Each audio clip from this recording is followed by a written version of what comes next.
Así como una hoja en el viento, estas son ideas transmitidas a la memoria. Bienvenidos a la hoja suelta de Libreta Negra MX.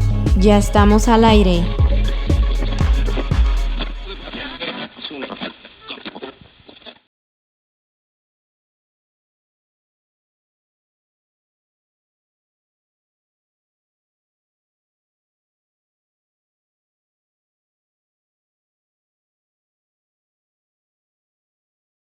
Bienvenidos a La Hoja Suelta, el podcast donde debrayamos un poco sobre cultura, historia, arqueología y básicamente de lo que se deje.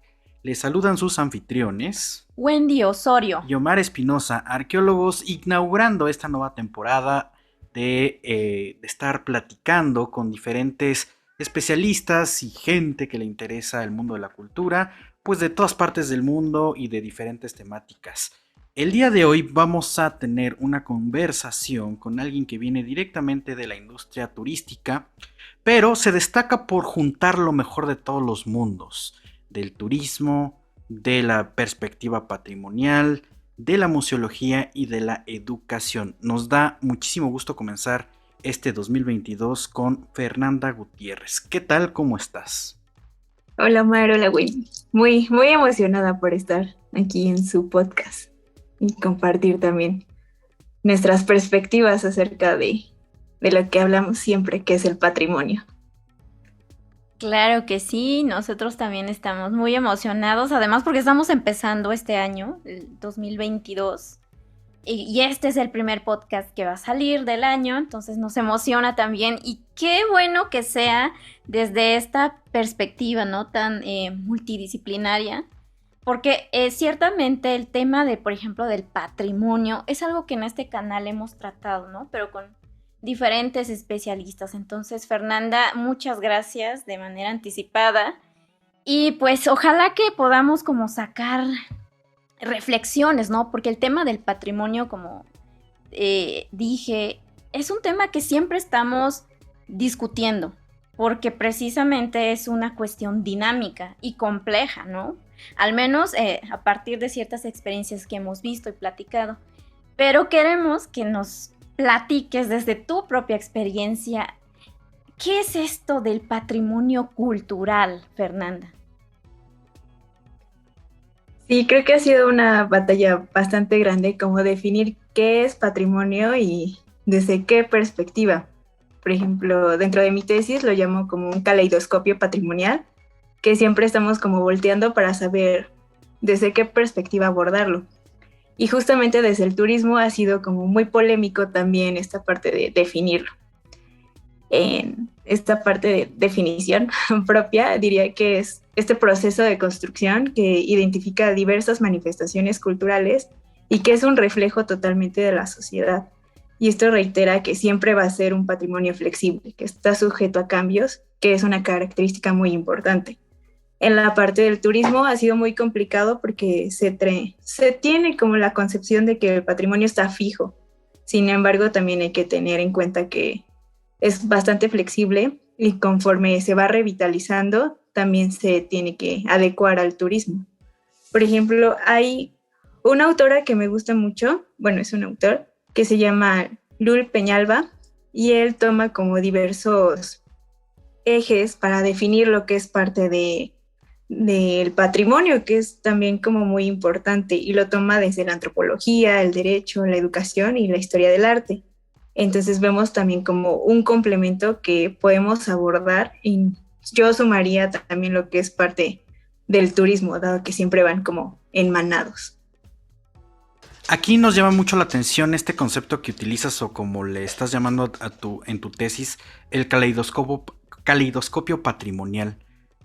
Porque tiene muchas imágenes, ¿no? O sea, es como tiene tantas caras que de repente no sabemos exactamente qué es el patrimonio y por qué es tan importante, ¿no? Pareciera que estamos hablando pues de cosas puras cosas materiales, ¿no? O incluso monumentales y nos imaginamos un poco sobre la arqueología, ¿no? Las pirámides y así.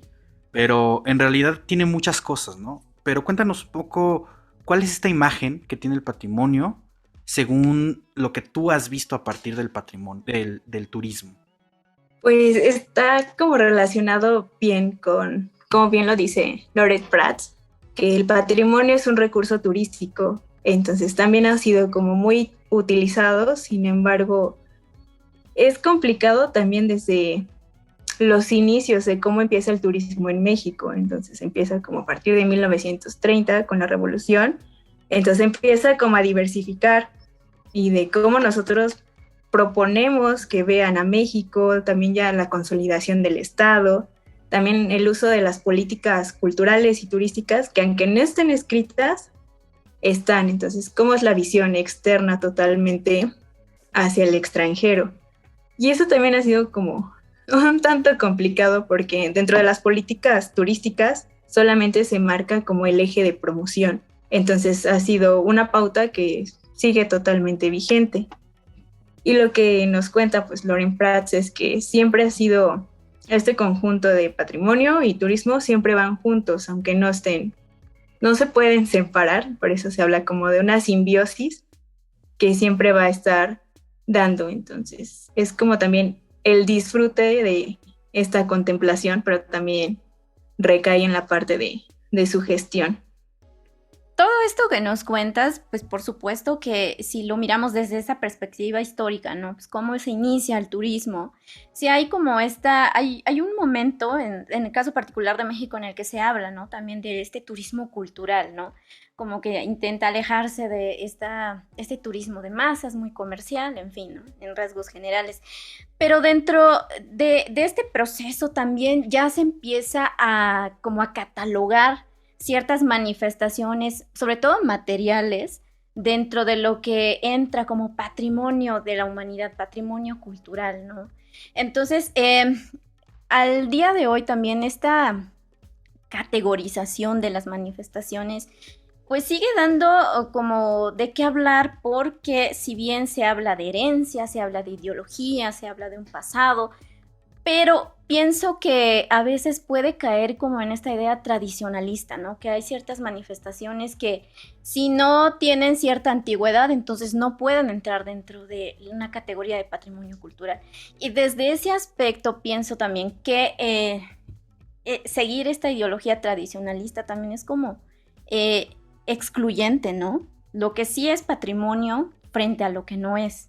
Y ahí también hay algo muy importante que son como los agentes, ¿no? Que también es muy importante hablar de las personas que reproducen o que mantienen estas manifestaciones, ¿no? Pero son como todos estos puntos que aún siguen siendo debatibles.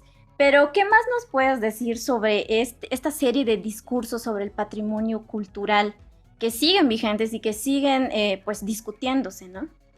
Sí, igual llega a ser como complicado también el hecho de que la industria turística pues maneje el patrimonio, porque existe este discurso de que el patrimonio siempre estuvo, solamente el turismo lo realzó o lo incluyó más. Por ejemplo, dentro de las instituciones también es como de, ya se hacía este festival de huehues, por ejemplo, y era algo muy común dentro de los barrios, pero lo que llega a hacer el turismo es como de aquí tenemos material, entonces hay que impulsarlo. Entonces también se tiene esa visión de que solamente es promoción. Dentro de estos discursos, pues también se incluye lo que pues, son los usos y abusos también del patrimonio, los usos políticos que también son usados, los usos de la patrimonialización, que también llega a ser un tanto complicado porque pues dentro que hacemos parte del este proceso también lleva a ser, como bien dice Wendy, pues quién está en este cuadro de actores, quién se incluye y cómo lo hacen. Por ejemplo, parte de las declaratorias de UNESCO piden específicamente dentro del patrimonio cultural inmaterial que sea incluido lo que es parte de la sociedad o que tengan un consentimiento también. Sin embargo, pues es muy complicado porque hay parte de algunos patrimonios que desplazan totalmente o solamente lo ocupan para llevarlo a la UNESCO y de ahí se desligan. Entonces también es complicado hacer esta integración y aún más con el turismo. Por ejemplo, tenemos la parte de los pueblos mágicos, que es un caso muy conocido. Cuando se vuelve pues pueblos mágicos, empieza como esta uniformidad, pero también recordamos que el patrimonio tiene como esta diversidad cultural, que es lo que realmente se aprovecha y cambia totalmente el paradigma ya cuando lo vemos algo institucional. Y esto es complicado porque también empezamos como a perder las identidades o a formar otras incluso. Y esto también va a depender nuevamente de sus cuadros de actores que estén tan involucrados también como para defender.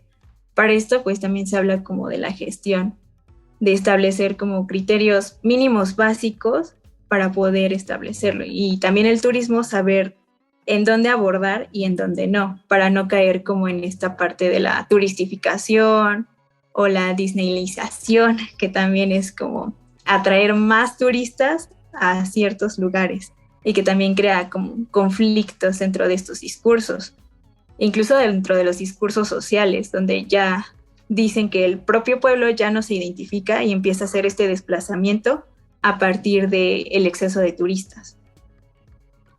O sea, aquí lo que estamos viendo, pues es que el patrimonio tiene tantas facetas que en algún momento nos lleva al conflicto, ¿no? E incluso la generación de una imagen que sobrepasa el origen, ¿no? O sea, como estamos hablando de un monumento quizá, y ese monumento se convierte en otra cosa, ¿sí? Incluso hay resignificaciones del mismo. ¿Por qué tendríamos que ponerle atención a estos conflictos sobre el patrimonio cultural? Y especialmente sobre esos discursos que parecerían muy diferentes respecto a la memoria histórica, a las conductas culturales y finalmente una idea que hay que poner sobre la mesa que quizá no se comenta tanto o no se discute como debería, que es equiparar la imagen de patrimonio con la activación económica y por supuesto pues la inversión de ese capital hacia la actividad turística, ¿no? Entonces, ¿por qué tendríamos que ponerle atención a esos conflictos y a todo lo que hay detrás? Pues es algo muy interesante y creo que es una pregunta fundamental que tenemos que hacernos. ¿De qué manera estamos presentando nuestro patrimonio? Desde diversas líneas, desde la línea institucional, la línea de los propios actores, desde los gestores culturales que también se involucran. Entonces, también es como una serie de procesos, incluyendo ya lo que es parte del turismo, porque también trata con elementos delicados que son parte de la identidad y al querer ingresarlos a la industria turística también es como un tratamiento muy distinto. El hecho de saber cómo vamos a presentar nuestro patrimonio creo que es una pregunta fundamental, y cuando hacemos la transferencia de estos discursos del patrimonial al turístico, creo que es fundamental hacerlo más reflexivo, pero también ejerce dos etapas importantes, que es la planeación y la evaluación de cómo se va a hacer todo este proceso. Dado que la industria turística es muy, muy exuberante también, para no caer en este discurso que mismo hablábamos de la disneylización, porque también empezamos a pintar otra imagen del mismo panorama. Por ejemplo, cuando vemos una fotografía de la muralla china, la vemos sin fotos, todo tranquilo, pero cuando lo visitamos, vemos que hay muchos turistas, hay las aglomeraciones, entonces también es la imagen percibida y la imagen emitida. También no es como querer engañar al turista, pero que realmente presentemos lo que hay. Bueno, no sé si les ha pasado que ven una foto bonita de algún destino, quieren visitarlo y no es lo que realmente presenta. Entonces, esta imagen también se cuida mucho en la parte del patrimonio, incluso con los mismos actores, que esta parte de, por ejemplo, los pueblos mágicos o en específico como algunos indígenas, pues son tomados como fotografías o personajes principales de las portadas de promoción, pero no empoderan al mismo indígena en la parte de la gestión de su propia venta de artesanías o en la parte de la comida. Entonces, como que es un uso de imagen solamente para promocionar, pero no es un empoderamiento. Entonces, parte de estos discursos es la reflexión de qué estamos emitiendo también y cómo estamos llevando a cabo estos procesos. Esto también pues se desemboca en parte de los análisis que también hacemos, por ejemplo, en la parte de la industria turística, bueno, en la parte ya como estudiante, pues te dicen, pues tienes una cascada y hay un pueblito cerca y lo haces turístico. Y algo muy importante dentro de la industria sí, turística es comprender que no todo patrimonio puede ser un recurso o un producto turístico. Necesitamos hacer análisis de viabilidad y esto es muy importante porque también parte de la costumbre mexicana, podríamos decir, es que no estamos adecuados a los procesos. Entonces, cada vez que vemos como que, es bonito, tiene potencial, pero por eso también desencadena como diversos discursos que caen totalmente en la disonancia y en la banalización totalmente de la cultura. Ok, mira, esta cuestión sobre los agentes o estos actores, ¿no? Que son, pues les han adjudicado muchos ahí adjetivos, son reproductores, son portadores, son los herederos y son los que se van a encargar de que estas manifestaciones que caben dentro del patrimonio cultural, pues digamos que no se pierdan, que perduren, ¿no? Pero yo creo que también en el contexto, hablo del contexto mexicano porque es el que más conozco, persiste, ¿no? Esta idea de que tiene que, como que se pelea con esta cuestión del dinamismo, como que tiene que permanecer casi intacto, que no se modifique, pero también yo creo que empieza a tergiversarse si hablamos también de la falta de estos procesos de planeación, ¿no? Desde quienes van a estar pues dando, por ejemplo, la promoción, por ejemplo, de cierto lugar, y podemos hablar de la misma gente de las comunidades o los que fungen ahí aún como guías de turistas, que son locales.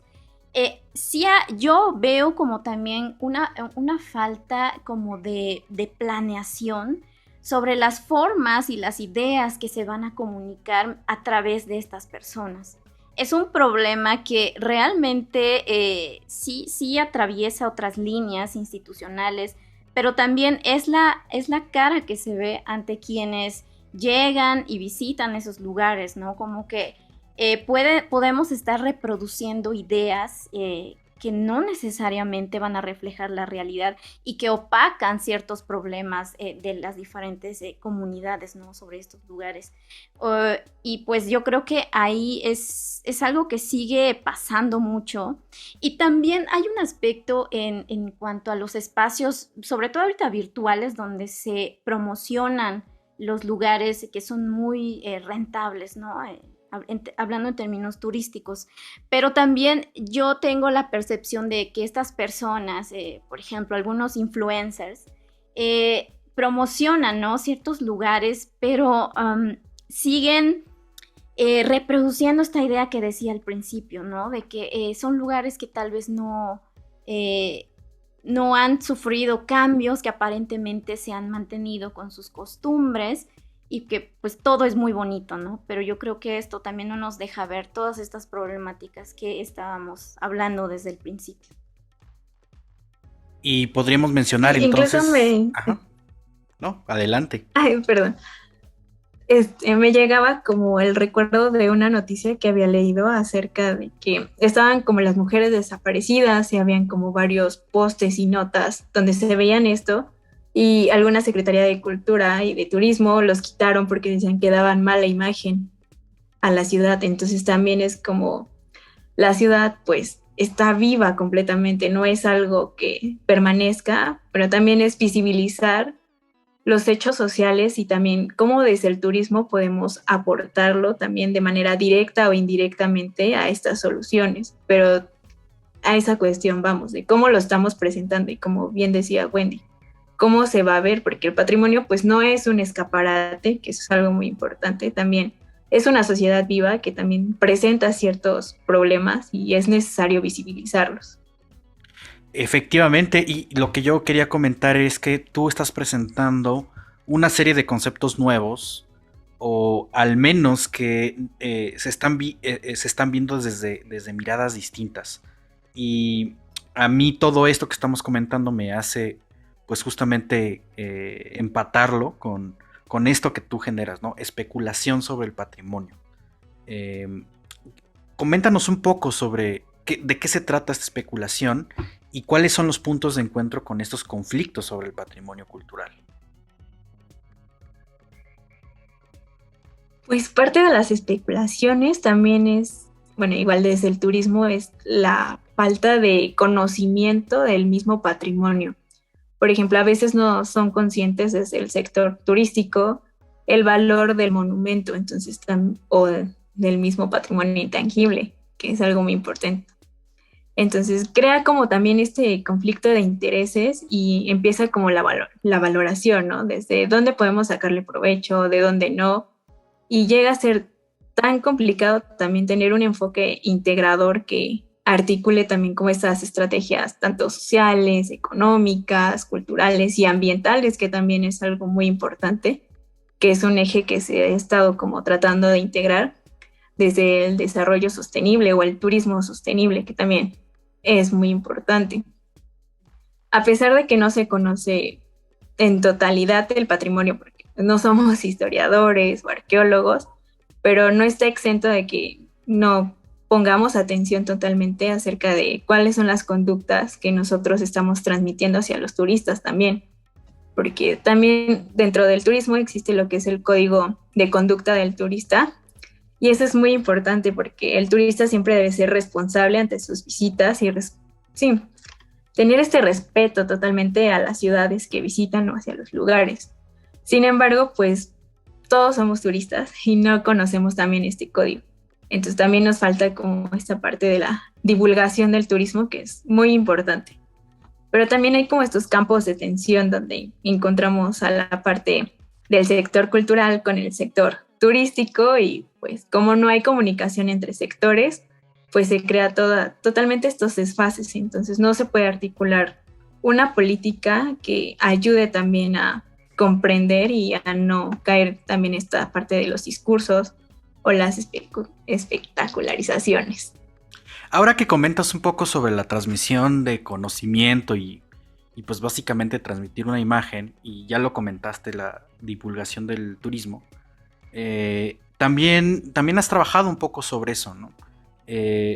Lo que conocemos como divulgación cultural, podríamos ponerlo de la siguiente manera, ¿no? Hay como 3 líneas que podríamos entender que existen en el mundo actualmente, que es la divulgación cultural, la línea educativa y por supuesto pues la comunicación turística. ¿Cómo es que interactúan estas 3 cosas para generar las imágenes del patrimonio que tenemos actualmente? Ay, pues también llega a ser muy complicado, como el debate que tuvieron acerca de la divulgación. También ha sido como repensar en los canales y también la manera en que comunicamos. Por ejemplo, normalmente se da la parte de la promoción, pero promocionar es para todos. Entonces también algo muy importante es que no tenemos segmentado a quién estamos comunicando, qué estamos comunicando. Y eso es algo muy importante, porque no es lo mismo que le vas a comunicar al turista que al local, que ambos son importantes totalmente. Hubo una campaña en Girona que me pareció muy interesante cuando nos las presentaron acerca de su festival, que sacaron 2 promocionales, uno específicamente para el turista y otro para el local. Y esto va totalmente como identificado, porque al turista, ¿qué le presentas? Pues esta parte más comercial, donde puede visitar ciertos lugares, y en la parte también del local, pues lo que conoce, lo que visita, lo que puede disfrutar y lo que reconoce también. Estas fases de aproximamiento también por parte del turista lleva como toda una fase de formación también. Podría decir como una formación de público, porque no todos nuestros turistas son turistas patrimoniales.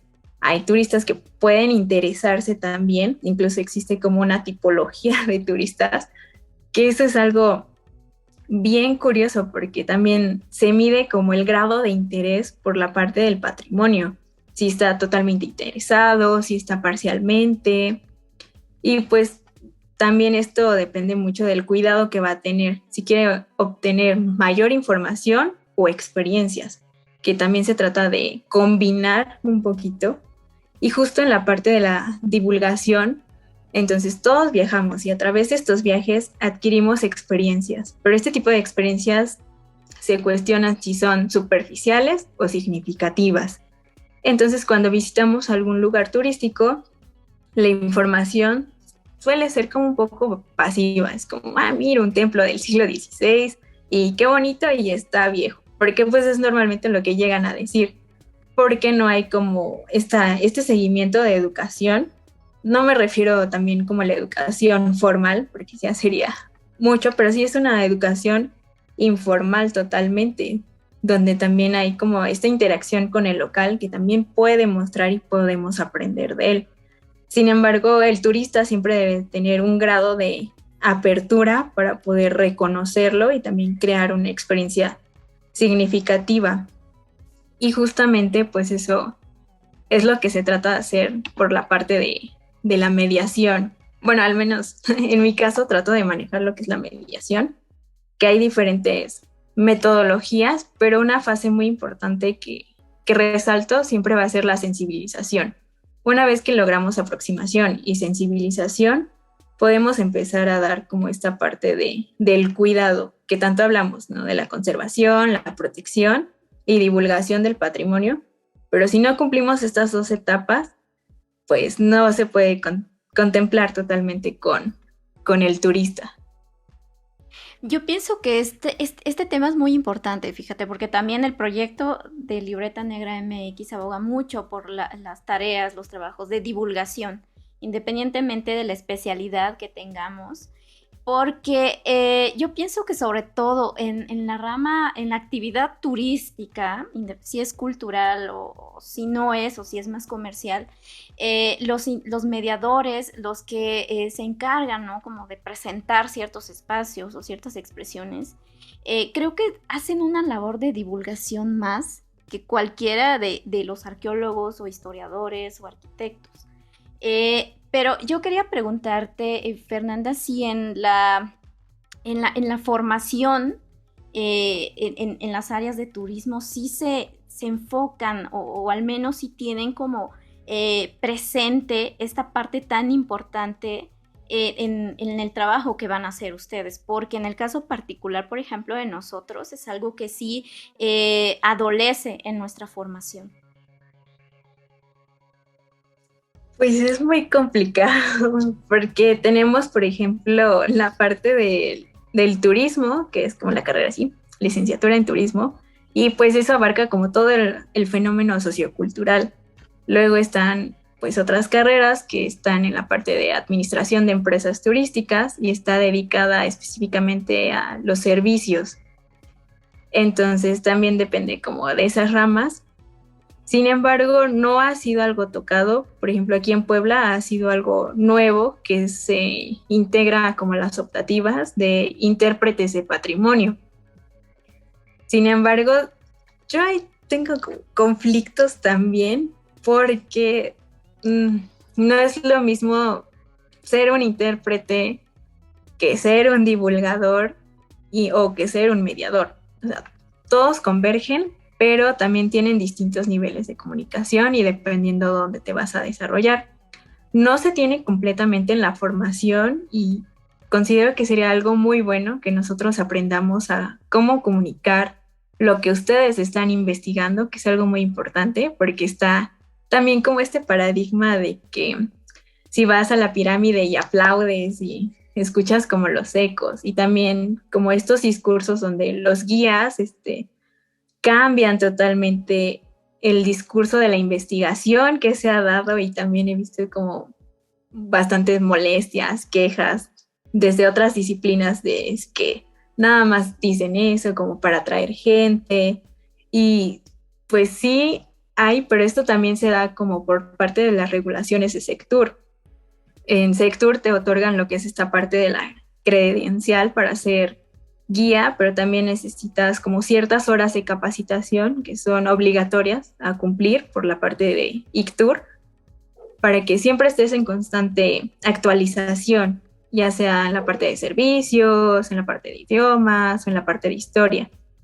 Sin embargo, veo también como esta separación entre lo que son los investigadores y la parte de los guías. Y en las escuelas casi no se tienen como profundizado de cómo necesitamos comunicarlo, porque no es lo mismo comunicarlo a un niño, a los adolescentes, a personas de tercera edad. Entonces, cada uno tiene como sus características y justamente los estudios de público nos ayudarían muchísimo a saber cómo comunicarlos de manera también efectiva y qué otras estrategias podemos utilizar. Porque también existe como guía que se echa todo un guión, que siempre es lo mismo y no profundiza como en nuevas investigaciones, que se ha descubierto, las posibilidades también de desarrollar la creatividad de las personas que lo visitan. Entonces también necesitaríamos como profundizar en estas experiencias significativas, pero en las escuelas es muy raro también verlos. Incluso está esta otra cara, ¿no? Porque hace poco en un podcast muy famoso, creativo, con Roberto Martínez, se dio una experiencia de que había un guía, ¿no? En una zona arqueológica de Yucatán que pues básicamente había echado así como por la borda y casi como pan caliente en 15 minutos había terminado todo el recorrido, ¿no? Las estafas turísticas le pusieron. Entonces, por ahí algo está pasando, ¿no? Entonces hay que pensar, pues, ¿cómo mejoramos esta situación? Sí, y perdón que te interrumpa, esto que mencionaba Fernanda, de esta comunicación o esta vinculación a nivel institucional, en el caso de México, insisto, es claramente un problema de muchas décadas y que necesita solucionarse porque desemboca precisamente en este tipo de problemáticas, ¿no? Vemos que el manejo del patrimonio cultural a través de instituciones se ha separado. Por ejemplo, la Secretaría de Cultura y la Secretaría de Turismo, hablando de la agenda pública, está separada. Sus objetivos, sus presupuestos son claramente diferentes, cuando en realidad están incursionando en áreas, en expresiones, que yo creo que si nos acercáramos los especialistas, yo creo que podríamos solucionar o al menos encaminar soluciones a problemáticas como las que hemos mencionado aquí, como la que estás ejemplificando, Omar. Saludos a Roberto Martínez, que nos invita un día.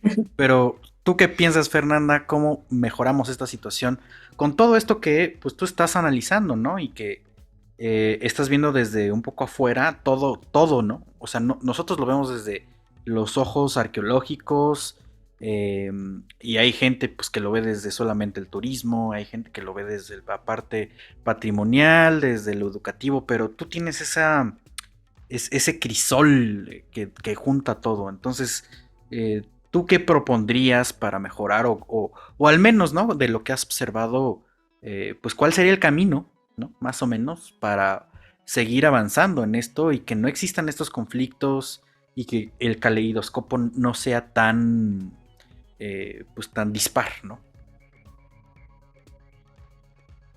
Pues, por ejemplo, en la parte turística considero que deberíamos entender la gestión cultural. Si no entendemos nuestra base de gestión cultural, no podemos hacer turismo cultural. Por ejemplo, en mi caso empecé con la antropología, específicamente la etnografía, y eso me permitió como visibilizar la otredad. Entonces, desde ahí es como de, cambia también la manera académica en la que te muestran el turismo. Entonces, también es como esta parte de sensibilización de decir, bueno, entonces considero otros, porque también un profesor nos hizo una pregunta muy interesante y decía, ¿qué pasa si hacen su proyecto turístico, pero la sociedad lo rechaza?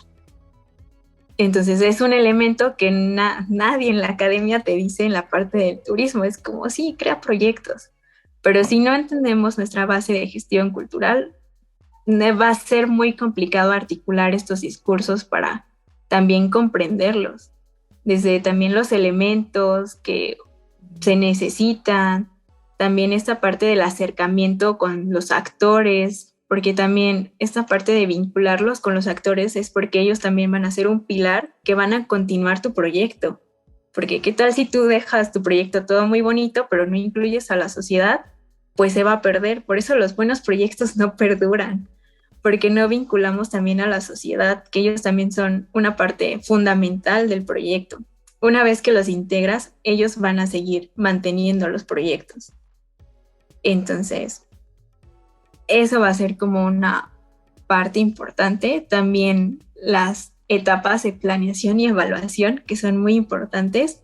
Aquí en Puebla se llevó a cabo el 6º Encuentro Internacional de Museos y justamente la temática era esa: ¿por qué no evaluamos? Y decíamos, sí, está dentro del proceso y todos conocemos esta parte de las evaluaciones, ¿por qué no lo hacemos? Y justamente mencionaban que es porque creemos que la parte de los proyectos son lineales, cuando realmente tienen que ser totalmente circulares y siempre tenemos esta constante retroalimentación. Sin embargo, también pues como la parte del mexicano de, ay, después lo hago, no funcionó, entonces como que se relega totalmente y dejamos la evaluación totalmente como fuera. Y otra parte es la de planificación. Unos dirían, pues, ¿para qué planificamos si al finalmente pues, lo que cuenta son las acciones? Pero también dentro de tus planeaciones te das cuenta de cómo vas a desarrollar tus indicadores para evaluar. Entonces también la gestión va a ser muy importante dentro del turismo para poder comprenderlo.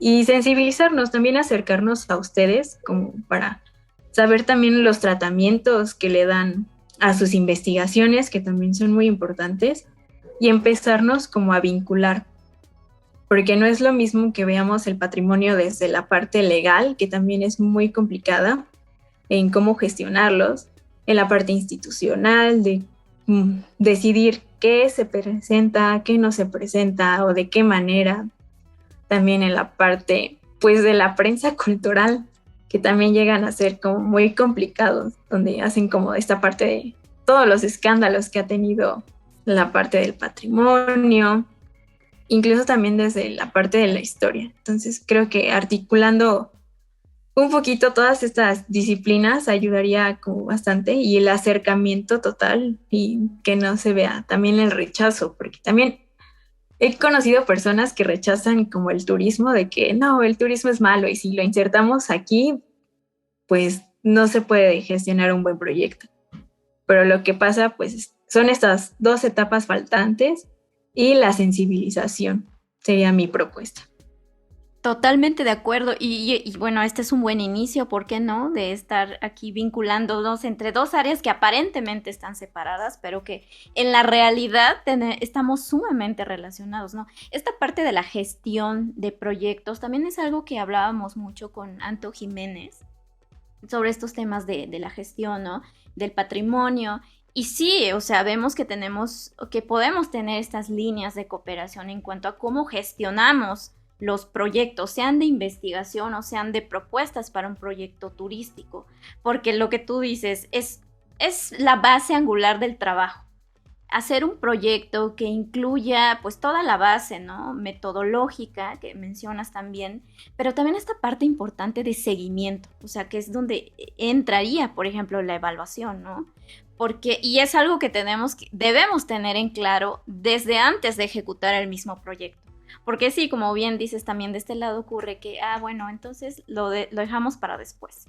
Pero entonces se te acaba el presupuesto, pero entonces el recurso humano ya no puedes contar con él, ¿no? Entonces yo creo que sí, esto que mencionas de la parte de la gestión y esta parte de considerar la evaluación desde el principio es como básico para que los proyectos puedan tener éxito, ¿no? O al menos podamos darle esta continuidad.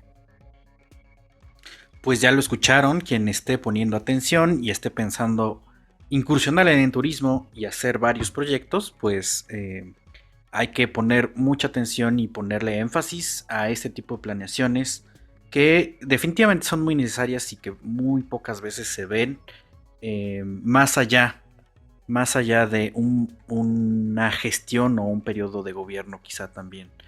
Entonces bueno, pues sin duda esta propuesta quizá en un futuro ya vaya haciendo eco y pues va a tener a Fernanda ahí trabajando asiduamente para que pues se llegue a buen puerto y con buenos proyectos. Pues muchísimas gracias por acompañarnos en este primer episodio de La Hoja Suelta en 2022 y pues nada, ¿en qué vas a estar pues Fernanda en un futuro no tan lejano? ¿Dónde te podemos encontrar? Y pues ¿a qué le debemos de seguir la pauta en el mundo turístico patrimonial en este 2022 que apenas va iniciando? Pues me pueden encontrar en redes sociales como Fergie Gutiérrez, tanto en Instagram, en Facebook. Ahí andamos también, publicando noticias. Sí, ahora son nuestros medios para informarnos en las redes sociales y se vale, ¿no? Hay que aprovechar estas plataformas y pues agradecerte que nos hayas compartido un poco de lo mucho que tú tienes de este lado y pues dejar abierta la invitación ahí en nuestro canal también de YouTube para que puedas ahí volver a participar. Te esperamos pronto por aquí también, Fernanda. Y pues también a nosotros no dejen de seguirnos. Somos Libreta Negra MX. Estamos en YouTube, en Facebook, en Twitter y recientemente en Instagram. Suscríbanse a nuestro canal. Y pues también nos pueden encontrar básicamente en todas las plataformas de podcast, principalmente Spotify, Google Podcast y iVoox. Pues así vamos a arrancar con esto que es el patrimonio y los caleidoscopios patrimoniales. Y hablando un poco sobre el estado de conservación, vamos a iniciar una serie de restauración y conservación pues de todas estas cosas, así que estén muy pendientes. Muchas gracias, Fernando, nuevamente, y nos escuchamos la próxima semana con otro gran tema. Bye. Nos vemos.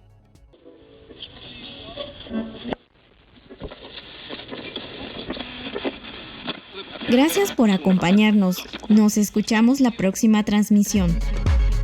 Y en caso de que no nos veamos, buenos días, buenas tardes y buenas noches. Cultivamos memorias al aire.